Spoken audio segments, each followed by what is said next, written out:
नीति वचन अध्याय 4 प्रोवर्ब्स 4। हे मेरे पुत्रों, पिता की शिक्षा सुनो और समझ प्राप्त करने में मन लगाओ, क्योंकि मैंने तुमको उत्तम शिक्षा दी है। मेरी शिक्षा को न छोड़ो।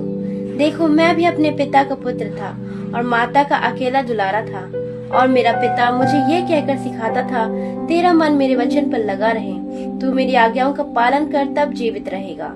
बुद्धि को प्राप्त कर, समझ को भी प्राप्त कर, उनको भूल न जाना, न मेरी बातों को छोड़ना। बुद्धि को ना छोड़, वह तेरी रक्षा करेगी।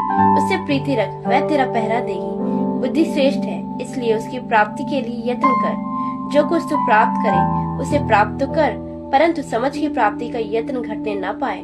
उसकी बड़ाई कर, वह तुझको बढ़ाएगी। जब तू उसे लिपट जाए, तब वह तेरी महिमा करेगी। वह तेरे सिर पर शोभायमान भूषण बांधेगी और तुझे सुंदर मुकुट देगी। हे मेरे पुत्र, मेरी बातें सुनकर ग्रहण कर, तब तू बहुत वर्ष तक जीवित रहेगा। मैंने तुझे बुद्धि का मार्ग बताया है और सीधाई के पथ पर चलाया है। चलने में तुझे रोक टोक न होगी, और चाहे तू दौड़े तो भी ठोकर न खाएगा।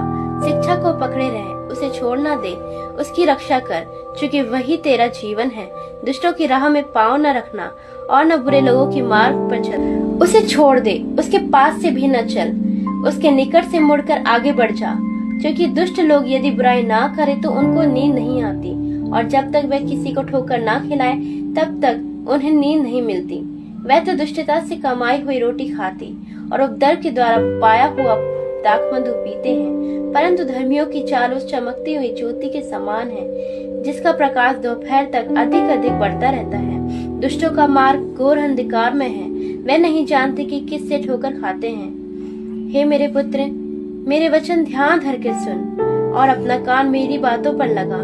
इनको अपनी आंखों की ओट न होने दे, वरन अपने मन में धारण कर, क्योंकि जिनको वह प्राप्त होती है वह उनके जीवित रहने का और उनके सारे शरीर के चंगे रहने का कारण होती है। सबसे अधिक अपने मन की रक्षा कर, क्योंकि जीवन का मूल सूत्र वही है। टेढ़ी बात अपने मुंह से मत बोल, और चालबाजी की बात कहना तुझसे दूर रहे।